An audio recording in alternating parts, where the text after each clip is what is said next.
तो अंकित इससे last batch से एक्साइज इंस्पेक्टर हुए हैं। इसे मैं पोस्टिंग की मैं लोकेशन नहीं बताऊंगा, दैट इज़ सीक्रेट। ठीक है, वैसे आप फेसबुक से कनेक्टेड रहते हैं। तो अंकित इस समय आए हुए थे कानपुर, तो कल बात हुई तो हमने कहा बच्चों से मिलिए। और वैसे तो बैठ जाइए सभी लोग। वैसे तो पहले भी फेलिसिटेशन सेरेमनी में आप शेयर कर चुके हैं, सारी बातें सब डिस्कशन कर चुके हैं, बट 10 मिनट आप 15 मिनट बात करिए। अगर आपके मन में कोई और बात आए तो बेहिचक आप पूछ सकते हैं। बाकी वो अपने एक्सपीरियंसेस खुद से शेयर करेंगे कि तैयारी के मध्य अंतराल में क्या क्या गलतियां ना की जाएं, जिससे आप और बेहतर वहां तक परफॉर्मेंस पहुंचा सकते हैं।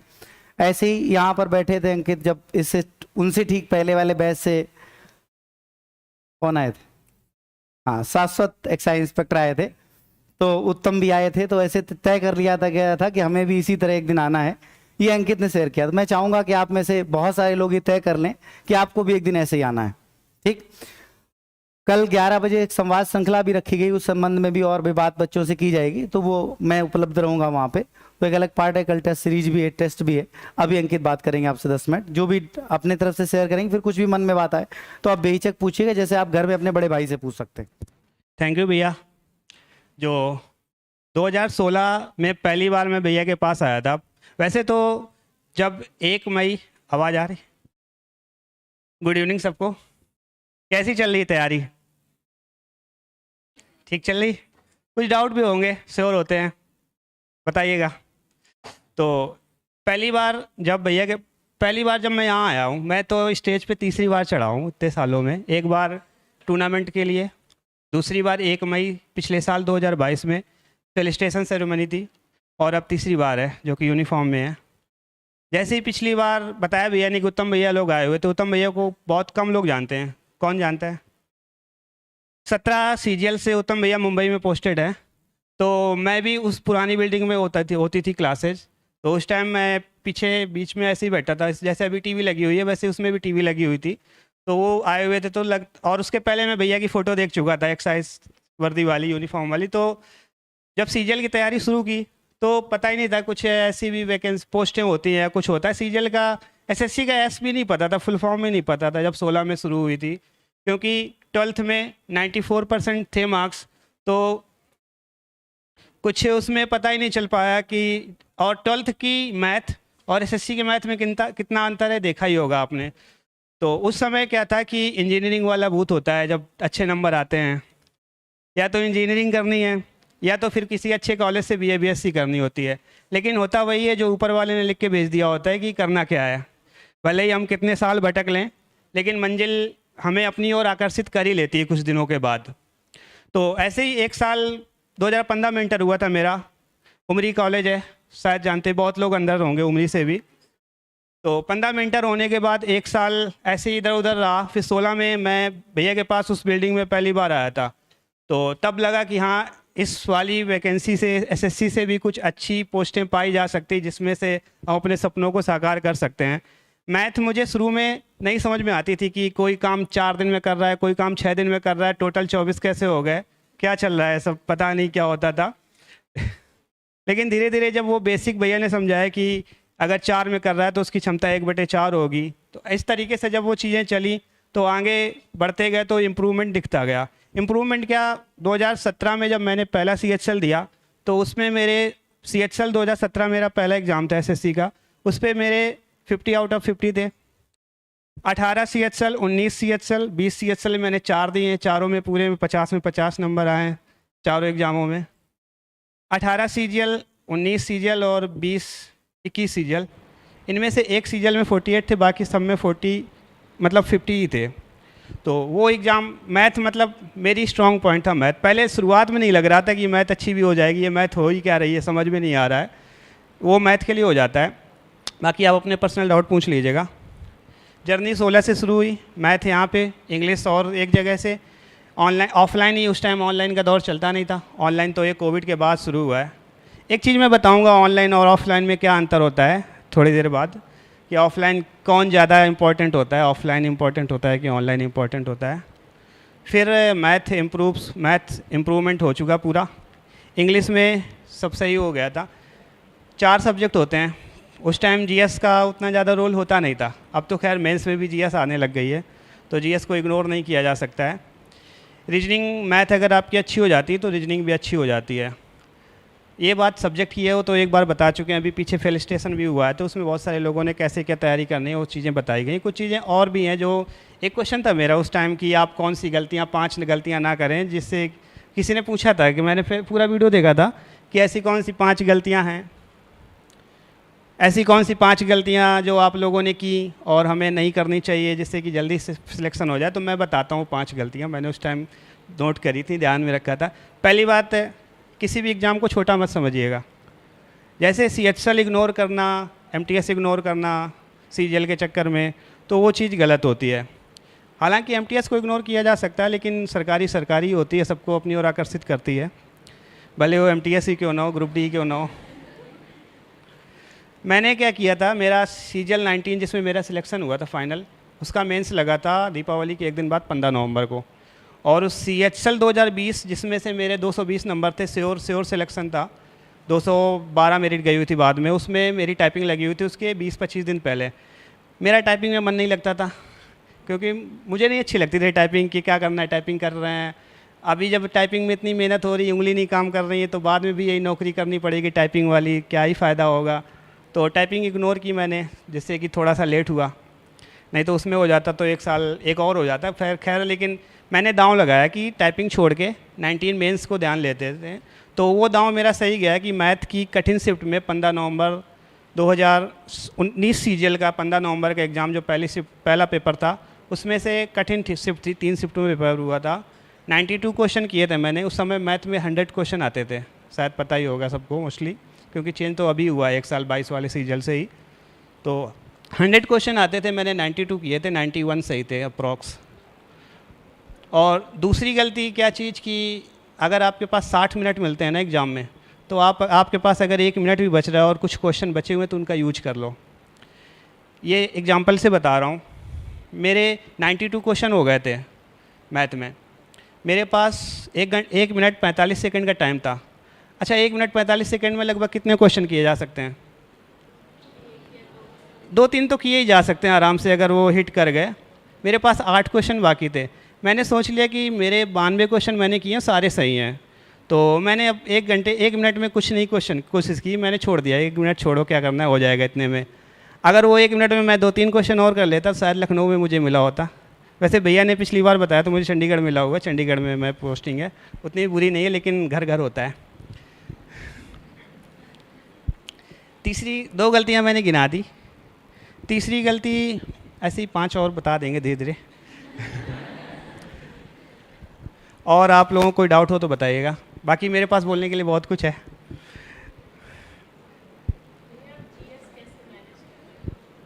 हाँ, मेरे पास इंस्टाग्राम में बहुत सारे डाउट आते रहते हैं कि GS को, वोकैब को, तो वोकैब और GS का एक ही रास्ता है। देखो, मैं पहले अपना एक्सपीरियंस बता रहा हूँ, मैंने GS में क्या किया था।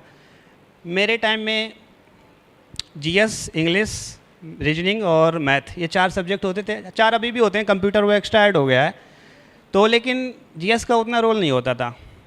रीजनिंग क्या होती है, एक जैसे शाम का खाना होता है ना, स्टार्टर होता है रीजनिंग। थोड़ा सा भी मेहनत कर लेंगे, अगर प्रीवियस ईयर के 25-25 क्वेश्चन डेली एक किए जा रहे हैं, सेक्शनल सेट किए जा रहे हैं, तो उससे काम बन जाएगा स्टार्टर के तरीके। जो मेन मील होता है वो हमारा मैथ और इंग्लिश होती है, वो की मस्ट है, उसके बिना कुछ नहीं होना, उसको इग्नोर करके आगे नहीं बढ़ा जा सकता। और लास्ट में फ्रेशनर होता है, माउथ फ्रेशनर के रूप में, डेजर्ट के रूप में GS होती थी, जिसको अगर मिल जाए तो भी अच्छा है, ना मिले तो ऐसा तो है नहीं कि खाना बेकार अधूरा चला जाएगा। तो अगर GS उस टाइम की बात कर रहा हूँ, अब की बात नहीं कर रहा हूँ। तो GS में अगर आप क्वेश्चन कुछ पढ़ रहे हैं, तो अगर उस टाइम आ रहा है, नहीं आ रहा है, कोई बात नहीं, क्योंकि 3 पोर्शन इतने अच्छे कर लो कि चौथे की ज़रूरत ना पड़ती रहे। उस टाइम की बात कर रहा हूँ, अभी की बात नहीं कर रहा हूँ। आपका क्या है कि GS अब मेंस में भी आ रही है, सो उसको इग्नोर नहीं किया जा सकता। और आपने पिछले एग्जाम्स में TCS जब से करा रही तो GS को देख ही लिया है कि कैसी पूछ रही, कुछ भी फिक्स नहीं है। अब वो ज़माने चले गए जब मुग़लों से पूछा जाता था कि बाबर के लड़के का क्या नाम था, किस शासन में गद्दी पे बैठा हुआ था। हालांकि 1-2 क्वेश्चन आ जाते हैं तो उसको इग्नोर भी नहीं किया जा सकता। जैसे मैंने पहले स्टेशन पे बोला था कि इग्नोर किया नहीं जा सकता है, क्या पता हमारी किस्मत में वही हो जो क्वेश्चन हमने पढ़ा और वही आ जाए, तो फ़ायदा ही रहेगा अगर हमने उसको बेसिक से पढ़ा है। स्टैटिक का जोर ज़्यादा दिया जा रहा है, स्टैटिक्स पे इम्पोर्टेंस ज़्यादा दी जा रही है इस समय GS के लिए। तो GS और वोकैब का एक तरीका जैसे क्या होता है कि हम अपने घर का रास्ता क्यों नहीं बोलते हैं, ये चीज़ भैया से सीखी है मैंने। अपने घर का रास्ता इसलिए नहीं बोलते हैं क्योंकि हम डेली उसी रास्ते पे जाते हैं। रास्ते में अंधेला हो, अभी जाना होगा 8 बज जाएगा, लाइट भी चली जाएगी, रास्ते में अंधेला होगा, लेकिन फिर भी हम अपने घर सुरक्षित पहुंच जाएंगे। क्यों? क्योंकि डेली जाते हैं। तो ऐसे ही अगर वो कैब है, पहला जैसे मैंने पढ़ना शुरू किया, पहले पहला पेज पढ़ो, अगले दिन जब पढ़ना है तो पहले पहला पढ़ो फिर दूसरा पढ़ो, तीसरे दिन जब पढ़ना है तो पहला पढ़ो, दूसरा पढ़ो, तीसरा पढ़ो। हम कम पढ़ेंगे लेकिन मजबूत पढ़ेंगे। पहला जब 4-5 दिन होंगे तो पहला पेज फिंगर टिप्स पे याद हो जाएगा कौन कौन सी वोकेबलरी उसमें थी। वोकेबलरी में कभी ऐसे मत याद करो कि एंटो याद करो, साइनो याद करो। वोकेबलरी वर्ड मीनिंग सीधा सीधा वैसे ही पहला पेज पढ़ो, दूसरा पेज, मैं ज़्यादा तेज बोल रहा हूँ, पहला पेज पढ़ो, दूसरा पेज पढ़ो, तीसरा पेज पढ़ो, फिर चौथे दिन पहला दूसरा तीसरा चौथा, 5वें दिन पहला दूसरा तीसरा, ऐसे सो ऑन कैरी ऑन करते चले जाओ। फिर कुछ दिन बाद 1 वीक के बाद पहले की नीड नहीं पड़ेगी, फिर कुछ दिन बाद दूसरे की नीड नहीं पड़ेगी। तो ऐसे पूरी जितनी भी ज़रूरत की वोकेबलरी है, प्रीवियस ईयर ज़्यादा फोकस करो। हमेशा एग्ज़ाम में प्रीवियस ईयर पे फोकस किया जा सकता है। प्रीवियस ईयर का इम्पोर्टेंस इसलिए ज़्यादा होती है क्योंकि एग्ज़ाम्स में मैथ में 25 क्वेश्चन आते हैं, 20 क्वेश्चन सरल होते हैं, 3 क्वेश्चन थोड़े से चेंज होते हैं जिनको हम कर सकते हैं, 2 क्वेश्चन या 1 क्वेश्चन थोड़े से हार्ड आते हैं। तो अगर एक चीज़ और बताऊं, सिलेक्शन कठिन क्वेश्चन को करने से उतना नहीं होता जितना कि सरल क्वेश्चन को अगर हम गलत कर देंगे ना तो सिलेक्शन से हम बहुत दूर चले जाएंगे। अगर आप सरल क्वेश्चन को सही कर रहे हैं, विद इन टाइम कर रहे हैं, तो आपके कठिन क्वेश्चन भी हो जाएंगे। जैसे मैंने जब 91 किए थे तो उस टाइम क्या था कि मेरे जो प्रीवियस ईयर के पैटर्न के सारे क्वेश्चन थे सारे होते चले जा रहे थे। अभी भी जैसे मॉक टेस्ट ट्राई करो तो अगर शुरुआत के 5 या 6 क्वेश्चन इजीली होते चले जाते हैं तो हमारा कॉन्फिडेंस बूस्ट हो जाता है, जिससे कि हम आने वाले कठिन सवालों में 3 2 जा 5 वाली गलतियाँ नहीं होती हैं, वो सही से ही होता चला जाता है। अगर पहले क्वेश्चन में 3 2 जा 5 हो गया फिर हम उसी में जुटे रहते, और अपनी गलती ढूंढना बहुत ही कठिन काम होता है। दुनिया का सबसे कठिन काम है अपनी गलती को पॉइंट आउट करके उसको सुधारना। और कोई बताता भी है तो अच्छा नहीं लगता अपनी गलती बताने के लिए कि मेरी गलती को बताई जा रही। और कोई डाउट?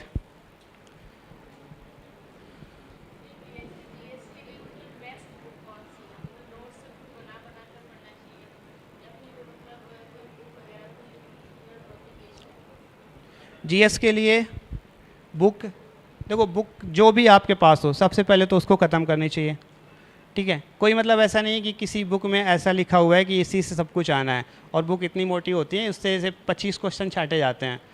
तो जो पढ़ो मजबूत पढ़ो कि अगर वो आ गया तो वो गलत नहीं होना चाहिए, और पूरा तो सब कुछ नहीं कवर किया जा सकता, जितना पढ़ो उतना मजबूत होना चाहिए। उस जैसे अभी क्या है, स्टैटिक्स पढ़ाया जा रहा है, स्टैटिक्स पे फोकस ज़्यादा है, statics with related to current affairs, है ना, statics with related to current affairs. तो बुकलेट्स जो अब आ रही हैं, जैसे भैया की बुकलेट मैंने एक बार पढ़ी हुई है पीडीएफ में, तो जो करंट अफेयर्स का पॉइंट है उसके साथ स्टैटिक्स भी ऐड की हुई है उन्होंने। तो कुछ भी है अगर पढ़ रहे हो तो उससे रिलेटेड कोई भी घटना होनी चाहिए। जैसे अभी कोई घटना घटी, मान लो G20 से रिलेटेड कोई भी अपडेट आया करंट से रिलेटेड, तो G20 हमारे माइंड में पूरा रिवाइज होना चाहिए। G20 कब बना, किस पर्पज़ से बना, कौन कौन से कंट्री हैं, कौन कौन से उसमें एग्जिट हुए, कौन कौन से उसमें चेंजमेंट आए। तो G20 से रिलेटेड कुछ भी होगा पीछे वाला तो वो हमें माइंड में होना चाहिए। स्टैटिक वही है जो करंट में, जो आज करंट में टॉपिक है, मुद्दे में है, वो पीछे जो कुछ भी हो चुका है उससे रिलेटेड वही हमारा स्टैटिक्स है। और जीएस में कोई डाउट? जीएस में डाउट या जॉब के बाद की डाउट है? जॉब के पहले के डाउट तो बहुत लोग शेयर करते रहते हैं, जॉब के बाद का?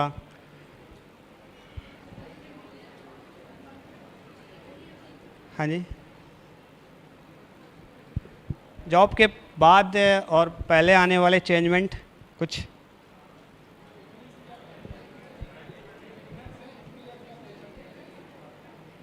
हाँ, गुड क्वेश्चन।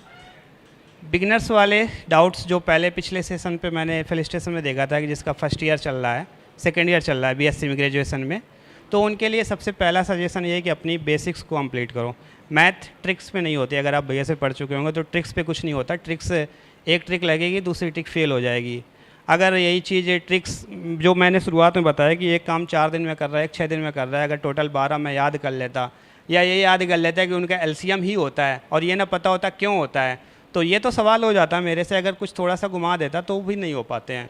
तो बिगनर्स के लिए ट्रिक्स मैथ में बेसिक्स के साथ अपना कोर्स कंप्लीट करो, जितना भी बुकलेट्स वगैरह में बुक्स में दिया हुआ है उसमें पॉइंट आउट करते जाओ। पहली बार में मैथ कतई नहीं आएगी, फिक्स है।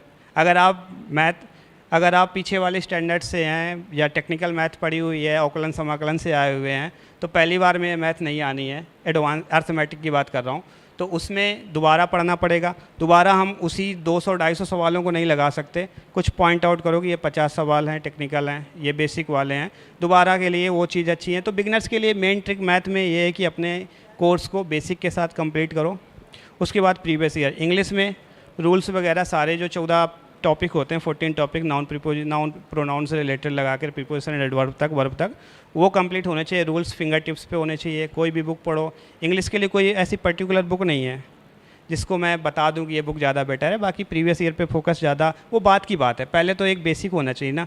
प्रीवियस ईयर तो हमारे बात की बातें होती हैं कि जब एग्ज़ाम आ जाता है। अभी आप इंटर पास करके आए, बिगिनर्स हैं, फर्स्ट ईयर है बीएससी का, एज भी आपकी 16-17 ही होगी। 18 तक तो कोई एग्ज़ाम भी नहीं देना होता है। और CHL होता है पहला एग्ज़ाम, फिर उसके बाद CGL आएगा 3 साल बाद।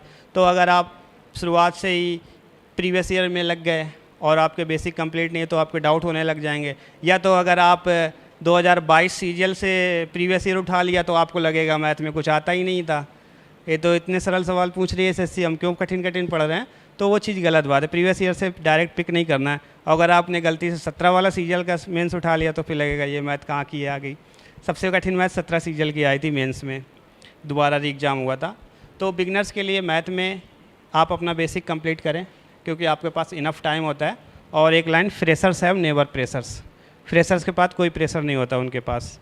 और आप अगर बिगनर्स के बाद थोड़े से एग्ज़ाम 1-2 दे, पहले ट्राई करो कि पहले एग्ज़ाम में हमारी पूरी तैयारी के साथ जाना हो। ये मत सोचो कि अभी मेरे पास बहुत साल हैं, आराम से काम करेंगे, वो आराम कभी नहीं होता। एक चीज़, जैसे कभी कभी मैंने देखा कि यार 1 महीने बाद एग्ज़ाम होता तो और अच्छे से तैयारी हो जाती, 2 महीने बाद एग्ज़ाम होता, थोड़ा और टाइम, एग्ज़ाम जुलाई में क्यों लग गया, अभी अगस्त सितंबर में होना चाहिए था। अभी बताओ CHL के मेन से फ्री होंगे, कुछ दिन रिलैक्स नहीं कर पाएंगे, फिर से प्री के लिए लगना पड़ जाएगा। तैयारी उतनी ही होती है जितनी करते हैं लोग। अगर 6 महीने बाद होता है तो शुरुआत के 4 महीने ऐसे इधर उधर होते हैं, केवल वो एक मॉक देना होता है, बाकी कुछ नहीं पढ़ना होता। जब वो 1 महीने बचते हैं तो उसी टाइम फिर लगते हैं, तो ऐसा लास्ट में हेक्टिक ना हो पाए, पहले से ही कंप्लीट करते चलो कि लास्ट में केवल कुछ चीज़ें जो शॉर्ट नोट्स होते हैं वो यूज के लिए आ पाएँ। पढ़ते टाइम कुछ जैसे फॉर्मूले वगैरह हैं, याद नहीं होते हैं, एक बार में नहीं याद होंगे, तो उनको लिखो एक जगह कायदे से कंप्लीट करके, क्या क्या चीज़ें ये नई चीज़ें हैं।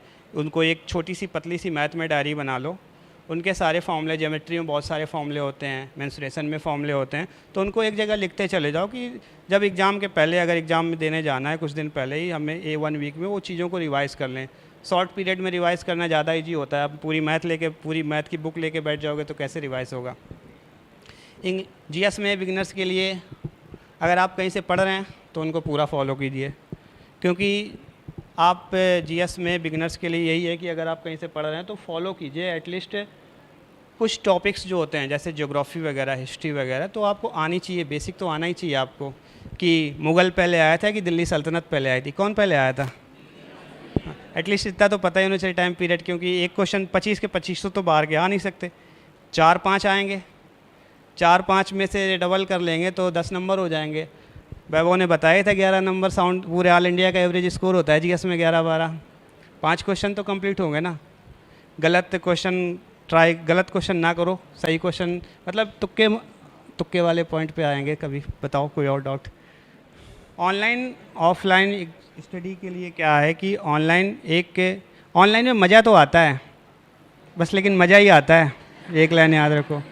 मतलब लगेगा कि बहुत अच्छा पढ़ाई हो रही है, हम कुछ ये चीज़ें तो ऑनलाइन में बता ही नहीं जा रही हैं। देखो 1 घंटे में 50 सवाल हो रहे हैं, जादू हो रहा है ऑनलाइन में। ये कहा आगे देखो, हमें कुछ करना ही नहीं पड़ रहा है, लेटे हैं, आगे चल रहा है स्क्रीन पे, कॉपी में कुछ लिख लिया, थोड़ा बहुत ऐसे 1-2 लाइन लिख ली, हो गया काम, स्क्रीन पे रिकॉर्ड चल रहा है। तो मैथ कैसे हो सकती है रिकॉर्ड करके, मैथ कैसे देख के हो सकती है। शायद अब वो भैया की कॉपी में लिखा होगा, अभी मुझे एग्जैक्टली याद नहीं था, if I here I forget, if I do I remember, if, ऐसे ही एक लाइन, लास्ट लाइन मुझे मिस हो रही है, काफ़ी दिन हो गए मेरे पढ़े हुए बुकलेट को। क्या, सॉरी मिस हो गई। तो ऑनलाइन ऑफलाइन में, ऑफलाइन बेस है हमारा, और बिना बेस के कोई इमारत खड़ी नहीं हो सकती है।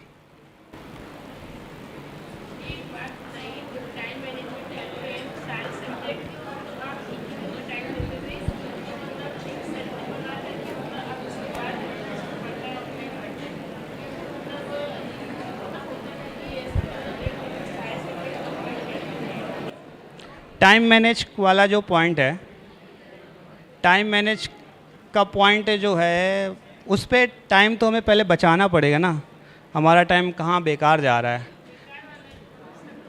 सब्जेक्ट वाइज अरेंज करने को, ओके।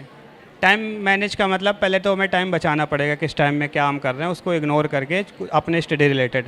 अब क्या चीज़ कैसे मैनेज करनी है, कौन से सब्जेक्ट को कितना टाइम देना है। तो अब मैथ को अगर आपको 200 क्वेश्चन दिए गए हैं, तो अगर आप 50-50 करने बैठोगे तो 1 घंटे में, 2 घंटे में 50 होंगे, फिर अगला 2 घंटा बेकार होगा। ऐसे 200 क्वेश्चन तो अब इस बैच में तो नहीं दिए जाते होंगे, हमें नहीं लगता, प्रैक्टिस बैच में वो दिए जाते थे। मान लो अगर आपको 20, 25, 50 क्वेश्चन दिए जा रहे हैं, तो एक बार में ही करके बैठ जाओ। और एक वीक संडे आता है, संडे से पीछे वाला जो पॉइंट किए हुए हैं उनको रिवाइज कर लो। या अगर आप बिल्कुल फ्रेशर हैं तो आप पीछे वाले चैप्टर को रिवाइज करें। अगर आप एग्ज़ाम्स में बैठने वाले हैं, जुलाई में एग्ज़ाम्स है जिनका, मेंस में लगा हुआ है जून में, उसमें बैठने वाले हैं, तो आप डेली एक मॉक तो देते ही होंगे, मॉक टेस्ट डेली चलता होगा। मॉक की इम्पोर्टेंस बहुत ज़्यादा होती है। मॉक की इम्पोर्टेंस इसलिए ज़्यादा होती है कि मैथ में हम वैरायटी फेस करते हैं।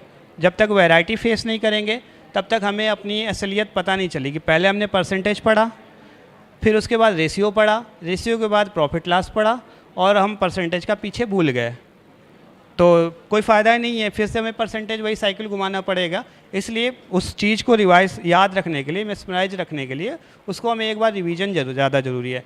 वही मैंने बताया ना, पहला पेज, दूसरा पेज, तीसरा पेज, जब तक पहला ना पढ़ो तब तक दूसरा मत पढ़ो। तो एटलीस्ट पहला याद करना ज़्यादा ज़रूरी है, तीसरे अगर चौथे नए पढ़ने से ज़्यादा। तो रिवीजन टाइम मैनेज के लिए मैथ में, अगर आप मैथ करने बैठ गए तो एक बार में मैथ कर लो पूरा। रीजनिंग में आपको ज़्यादा कुछ करना नहीं है। जो टॉपिक आपको मॉक में दिक्कत कर रहे हैं, अभी बिगनर्स में दिक्कत करते हैं, उन टॉपिक्स को अगर आप पढ़ रहे हैं कहीं से तो फिर बहुत अच्छा है, आप उनका कोर्स पूरा फॉलो कीजिए, वो बताएंगे कैसे कैसे स्टेप्स होते हैं। बाकी अगर आप रीजनिंग पे सेल्फ स्टडी बेस्ड हैं तो आप मॉक दीजिए। 25 क्वेश्चन के सेक्शनल होते हैं टेक्स्ट बुक वगैरह में, सेक्शनल सेट्स दीजिए जो ऑलमोस्ट 18-20 क्वेश्चन तो मैथ से रिलेटेड होते हैं। ए बी सीरीज में उनमें पॉइंट हिट करना होता है, तो उनको मैनेज उन रीजनिंग में ज़्यादा कुछ करने की ज़रूरत है नहीं है। 2 सेक्शनल दे लो, कुछ जो चैप्टर्स, उन सेक्शनल में जो चैप्टर्स प्रॉब्लम कर रहे हैं उनको पढ़ लो, संडे को निकाल के पढ़ लो, जैसे भी पढ़ लो, बस पढ़ना ज़रूरी है। अगर सोचने से ज़्यादा करने में काम किया जाए तो करना ज़्यादा सफल होगा। जैसे मैं सोचूं कि मैं मैथ पढ़ूं कि रीजनिंग पढ़ूं कि इंग्लिश पढ़ूं कि मैथ जीएस पढ़ूं, क्या करूं, मेरा 20 मिनट बर्बाद हो जाएगा और इस 20 मिनट में मैं एक सेक्शनल दे सकता हूं।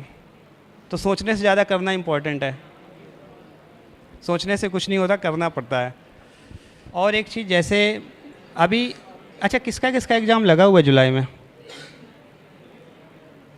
ऑलमोस्ट सीजीएल वाला, सीजीएल 23 जो आने वाला है, तो लगभग मोस्टली बिगनर्स वाले ही लोग हैं।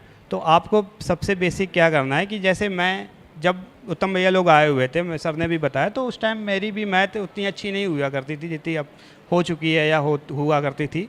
अभी भी मैथ कभी भूलने वाली चीज़ है नहीं, मुझे लगता है। अगर आप, क्या ही भूलना होता है मैथ में, सारी चीज़ें तो एक बार अगर कंप्लीट हो गई तो उसमें कुछ आप भूल नहीं सकते हैं।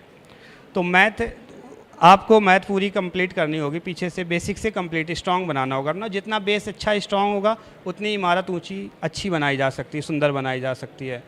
बेसिक इंपॉर्टेंट है, प्रैक्टिस प्रीवियस ईयर की बहुत ज़्यादा ज़रूरी है। अगर आप एग्ज़ाम देने जा रहे हैं आपको डेली एक मॉक देना ही पड़ेगा। मॉक देना इंपॉर्टेंट नहीं, मॉक का एनालिसिस बहुत ज़्यादा ज़रूरी है। जो आप कर रहे हो उसको कम्प्लीटली कायदे से, अनुशासन और खुद के प्रति ईमानदार होकर करें तो ज़्यादा बेहतर होगा। और कोई डाउट किसी का? तो जो डाउट्स रहे होंगे पूछ ही लिए होंगे सबने। अभी किसी को समस्या बची कुछ? ओवरऑल मैं तो नहीं मान लो उपस्थित में हट गया था कि आप आराम से रिलैक्सली बात कर पाएँ, लेकिन होलसेल कंक्लूजन यही है कि छोटी छोटी चीज़ें आप लगातार बस तैयार करते रहें। एक दिन में मत सोचेंगे ऐसा हो जाए, मैथ से मैं कुछ ना पढ़ूँ फिर भी मेरा चयन हो जाए, जीएस में देखूँ ही नहीं, मैं सोचूं कि 15 दिन बाद मेरा एग्ज़ाम है और मैं बस जीएस को देखूँ और जीएस कह कि मैं आ गई हूँ, तो फिर बहुत दिक्कत आएगी। इसलिए सब्जेक्ट्स में लेयर बनानी पड़ेगी। 2016 से तैयारी स्टार्ट की, जैसा कि आपसे शेयर भी करा है ना। खूब सारी मार भी खाई बच्चों ने उस समय, कभी इनका भी नंबर आया होगा, कभी खाई नहीं, कभी खाई मार खाई। गेट के पास काम चेक हुआ करता था। तो ऐसे मैं गेट के पास खड़ा हो जाता था तब और होमवर्क चेक करता था। दौर बदला, कोरोना आया, ठीक है, और कोविड टाइम के बाद, सिर्फ कोविड ने आने के बाद बच्चों को मैथमेटिकली वीक नहीं किया, उन्होंने संस्कारों को भी काफ़ी डैमेज किया। उनको बनने में थोड़ा टाइम लगेगा। आप इसको सीधे अपने कहे मैं आपसे कह रहा हूँ तो शायद आपको बुरा लगेगा, मैं ओवरऑल बात कर रहा हूँ। स्टूडेंट्स को ऐसा महसूस होने लगा कि जैसे जो शिक्षा वाला पार्ट है वो जो है वो बहुत ज़्यादा इंपॉर्टेंट नहीं, वो तो बहुत ईजिली अवेलेबल है। अच्छा, जो चीज़ ईजिली अवेलेबल होती है उसको इंपॉर्टेंस थोड़ी कम मिलती है। उसको लगा कि सब बस वैसे ही होगा, तो हुआ ये कि उसको लगा अच्छा ठीक पढ़ाई तो रहे हो। तो फिर उसके बाद उन चीज़ों, उन लोगों को ढूंढा जा रहा है जो मिलते हैं। जैसे मैंने फेलिसिटेशन में कहा था कि जिसके अंदर अर्जुन नजर आएंगे, द्रोणाचार्य उन्हीं को अर्जुन का नाम रखेंगे। तो मुझे जब नजर आता है कि कोई ऐसा, तो मैं उसको बुला लेता हूँ, क्लास का मिल के जाओ, तुम्हें 3 बैच पढ़ने है ना, तो मैं 2 बैच पढ़, उसको लगता है पता नहीं मेरे साथ इतनी क्या दुश्मनी हो रही है, हमको 2 बैच पढ़ने के लिए कह रहे हैं। कुछ नज़र आया होगा, सोच रहा होगा कि आपके पास टाइम कम है, आपको लंबा प्रयास करना है, जल्दी सिलेक्शन पाना है, तो इस तरह से किया जा रहा है। इसलिए होमवर्क चेक करना, मारना, ये थोड़ा मैंने कम कर दिया है। इच्छा बहुत रहती है अंदर से कि क्वेश्चन नहीं लगा पाएगा। किसी एक दिन अभी इसी क्लास में बैठे, किसी बस क्वेश्चन सीट नहीं थी। याद करो, क्लास में बैठे हो, क्वेश्चन सीट्स नहीं, कैसे मतलब क्या ही करने आए हो, करने क्या आए हो। अच्छा, ये भी बताया जाता है मैथ्स की क्लास में या किसी भी क्लास में, थोड़ी ना बताया जाता है कि क्लास में जब आएंगे तो क्वेश्चन सीट चाहिए होगी। उसके लिए आपको खुद क्वेरी करनी पड़ती कि जब मैं क्लास में जाऊँगा तो मेरा चलो पहला दिन है मैनेजेबल है, लेकिन आप नेक्स्ट डे सोच रहे हो कि अब मुहूर्त आएगा, कोई अनुराधा नक्षत्र आएगा, होली के बाद मैं उसमें अपनी सीट खरीदूंगा, ऐसे एक्सेट्रा बहुत सारे ज्ञान। तो इन सबको सही करें। जीएस के लिए टॉपिक वाइज चीज़ें प्रिपेयर करें, जैसा बताया भी कुछ अंकित ने कि उन सब चीज़ों को वैसे वैसे ध्यान रखें, और मैं अक्सर बताता रहता हूँ। तो इस तरह ओवरऑल कहने का मतलब चीज़ें बहुत बड़ी हैं, पाने में समय लगेगा, एक एक लेयर्स बनती जाएगी, आप वहाँ तक पहुँच जाएंगे। असंभव नहीं है, इम्पॉसिबल नहीं है। आप बस अगर एक बार ठान लेंगे कि ईमानदारी से आपको वहाँ तक पहुँचना है, तो कोई भी शक्ति नहीं जो आपको रोक सकती। परिस्थितियाँ, व्यवस्थाएं, आपकी स्थिति ये तय नहीं करेगी कि आप कहाँ पहुँचेंगे। आपके अंदर जब आग लगेगी तो रास्ता अपने आप बन जाएगा। मैंने इससे पहले भी शायद शेयर किया होगा, जब मैं ग्रेजुएशन करने वाला था, मेरे बहुत सारे फ्रेंड, उस समय दौर था 2007 के आसपास कि बीटेक करेंगे। मेरे भी अंदर भी जुनून आया, मैं भी काका दे हो गया। जब तक 2-3 दिन डेमो रहा, अगले 4थे दिन फीस मांग दी हमने, हटाओ कहाँ से दे पाएंगे, पॉसिबल ही नहीं, तो बंद हो गई भाई। फिर ये हुआ कि अब ग्रेजुएशन कैसे किया जाए, तो मेरे पास सीरियसली 1745 रुपये भी नहीं थे कि मैं फॉर्म भर पाता, मैं ग्रेजुएशन में एडमिशन ले पाता। वो भी कुछ मित्रों के सहयोग और कुछ गुरुओं के सहयोग से वो राशि इकट्ठी की गई, नहीं तुम बीए फर्स्ट ईयर करोगे। स्टार्ट हुआ, फिर वो प्राइवेट जॉब का टाइम रहा। तो कहने का मतलब ये, मैं बीटेक तो नहीं कर पाया, लेकिन ये सच है कि मतलब बीटेक करके भी जहाँ पहुँच सकते थे, उसके पैरेलल मुझे पहुँचने का पूरा प्रयास किया, और वहाँ तक पहुँचने का अथक प्रयास अभी भी जारी है। और मैं कभी भी नहीं सोचता हूँ कि मैं उस दिन से यहाँ तक कैसे पहुँचा, क्या पहुँचा, लेकिन जब भी आपके बारे में सोचता हूँ कि अगर उस दिन मैंने वो निर्णय ना लिया होता कि हमें बेहतर करना है, तो मैं सफल नहीं हो पाता। आपको भी निर्णय लेना है कि आपको सफल होना है, तो अब कुछ नहीं बचेगा। मैंने क्लास में शायद एक दिन कहा था कि जगह बहुत कम है। जैसे एक्साइज इंस्पेक्टर अगर आप बनने का भी सोच रहे हैं, मन में वो ख्याल आ रहा है, तो जगह बहुत कम है, ज़्यादा बाहर लेके जाओगे तो आप घुस नहीं पाओगे। तो जब सब कुछ सोचोगे, सारे मित्रों को संभालोगे, पूरे परिवार को, खानदान को, सबको एक साथ लेके चलोगे, तो फिर नहीं घुस पाओगे, अकेले ही जाना पड़ेगा। तो चाहे सिलेक्शन लेना हो, चाहे वहाँ जाना हो, जाना अकेले ही पड़ता है। इसलिए बहुत ज़्यादा अपने आसपास बहुत से पैनिक मत क्रिएट करिए। सबसे ज़्यादा तैयारी में डिस्ट्रक्शन यही लाता है, फ़ोन की वजह से, सोशल मीडिया की वजह से बहुत ज़्यादा चीज़ें इकट्ठी हो जाती है। हर मिनट आपको पता चलता है कि आपके आसपास क्या चल रहा है। पहले क्या होता था, पता नहीं चलता था कि कहाँ क्या चल रहा है, तो लोग जल्दी डिस्ट्रैक्शन नहीं होते थे, है ना। कोई मतलब अगर कहीं कोई घटना हो भी गई तो आपको पता चलेगी 4 दिन बाद, 4 दिन तो सुकून से पढ़ोगे। अच्छा, 4 दिन बाद घटना हो जाएगी पुरानी, तो आपको उतना दुख भी नहीं होगा या उतना खुशी भी नहीं होगी। लेकिन अब बिल्कुल लाइव चलता है, बिल्कुल डबल डंडी, नीली डंडी, सफ़ेद डंडी, ये सब चलता रहता है। तो उसमें क्या रहता है कि आदमी बिल्कुल लाइव लेता है एकदम। एग्जाम्पल, नोटिफिकेशन को रिंगर लगाता है, किसी महत्वपूर्ण व्यक्ति के लिए एक अलार्म लगाता है कि जब उसका मैसेज आएगा तो बहुत देर बजेगा। तो मतलब अगर हम कुछ भी कर रहे होंगे लेकिन मैसेज मिस नहीं होगा, सब कुछ मिस हो जाए। मैं किसी एक दिन भी एक वीडियो देख रहा था, किसी एक एजुकेटर ने ही कहा था कि पुतिन कोई फ़ोन ही नहीं रखते हैं, ठीक है। मुझे लगा कि हाँ नहीं मतलब ये तो इम्पॉसिबल जैसा, लेकिन आप कभी सोच के देखिए कि अगर आप क्यों नहीं रखते, बहुत सारे कारण होंगे, तो आपके पास भी एक कारण है कि आपको पढ़ना है। तो आप डिजिटल टाइम में बिल्कुल अलग तो नहीं हो सकते, लेकिन मुझे लगता है मध्य मार्ग ही होना चाहिए। ज़रूरत भर का देखा, बाकी चारों तरफ से कुछ भी आए सब साइड करेंगे और हम सीधे चलेंगे, तब आप जो चाहेंगे वो पालेंगे। लगातार आप बस प्रयास करते जाएंगे और वो वेस्ट नहीं होंगे, अगले सेकंड आप डिस्ट्रैक्ट नहीं होंगे। तो इसलिए लाइव ना रहिए, ऑफलाइन जाइए, अपने आप को लाइव मत रखिए कि जब चाहो ऑनलाइन हो, जब चाहो डिस्टर्ब कोई कर सकता है। फ़ोन के उतने नोटिफिकेशन ऑन करें जितनी आवश्यकता है, इवन देन उसे साइलेंट और स्विच ऑफ होना चाहिए, और नोटिफिकेशन तो ऑन होना ही नहीं चाहिए। किसी ने क्लास में अगर जैसे मान लो अंकित आधे घंटे इस क्लास में है ना, लेकिन कोई फ़ोन नहीं बजेगा, मैं परमानेंट सुबह शाम तक क्लास में रहूँगा, लेकिन मेरा कोई फ़ोन किसी ने रिंगर सुना हो क्या बजा है? आज तक नहीं। मतलब मैं ध्यान रखता हूँ ना, मुझे क्लास पढ़ाना है, कभी क्लास में बजे ही ना, जरूरी है तो उठाया, मैसेज डाल दिया, फिर रख दिया। वो थोड़ा सा एडमिनिस्ट्रेशन का पार्ट रहता है, कभी कोई बात याद आ गई, और भी क्वेश्चन क्लास के मध्य में, अगर क्लास चल रही तो ठीक है, फ़ोन ऑन जैसे जाए जो चल रहा है। तो कहने का मतलब ये नहीं इंपॉर्टेंट है कि आप क्या हैं इसलिए क्या इंपॉर्टेंट है, इंपॉर्टेंट है आपको करना क्या है, उसमें जो इंपॉर्टेंट है वो अगर लगातार किया जाए तो कहीं भी पहुंचा जा सकता है। तो बस लगातार प्रयास करते रहिए, हर सब्जेक्ट को मैनेज करते रहिए, जिसमें इंटरेस्ट नहीं है उसको और ज़्यादा मेहनत से देखिए ताकि उसमें इंटरेस्ट क्रिएट हो। क्लियर? किसी भी सब्जेक्ट में अगर आप कमज़ोर हैं, चारों सब्जेक्ट किसी के स्ट्रांग नहीं होते, जो आपका स्ट्रांग नहीं है उसको स्ट्रांग करिए, जो स्ट्रांग है उसको स्ट्रांगेस्ट करिए, उसमें ज़्यादा टाइम दीजिए जो आपको कम इंटरेस्टेड हो, ताकि उसमें पहले इंटरेस्ट क्रिएट हो। जब उसमें इंटरेस्ट क्रिएट होगा तो आप अपने आप करने लगेंगे। कल 11 बजे इन सब बातों को लेकर मैं खुद स्वयं 11 से 2 उपस्थित रहूँगा। 11 बजे बुलाया गया कि अगर किसी को, चाहे वो संस्था के छात्र हो या ना हो, अगर कुछ बात करनी है तो 11 बजे से लेकर 2 बजे तक का सेशन रखा गया। जैसे आज अंकित ने बात कर ली, इसी तरह से सुबह शाम तक के बैचेज में कभी किसी को कोई समस्या रहती, कुछ भी रहता है, तो उससे रिलेटेड अगर आपके पास कोई क्वेरी है, कोई बात हमसे डिस्कस करनी है, तो आप बेहिचक आ सकते हैं और आप अपने पॉइंट्स डिस्कस कर सकते हैं। वो टाइम पास नहीं है, अगर आपका कोई क्वेश्चन नहीं तो आप कतई आने की जरूरत नहीं, आप आराम से पढ़िए, कोई समस्या नहीं। कुछ लगता है कि मैं डिस्कस करूंगा तो मुझे कंक्लूजन मिल जाएगा, तो आप 11 बजे आ सकते हैं। ये लगातार हर 2-3 महीने में जब मुझे लगता है कि अब कुछ बच्चों की क्वेरी स्टार्ट हो गई होंगी, इकट्ठी हो गई होंगी, तो मैं उसको रख लेता हूँ। ठीक है, ओके, थैंक यू।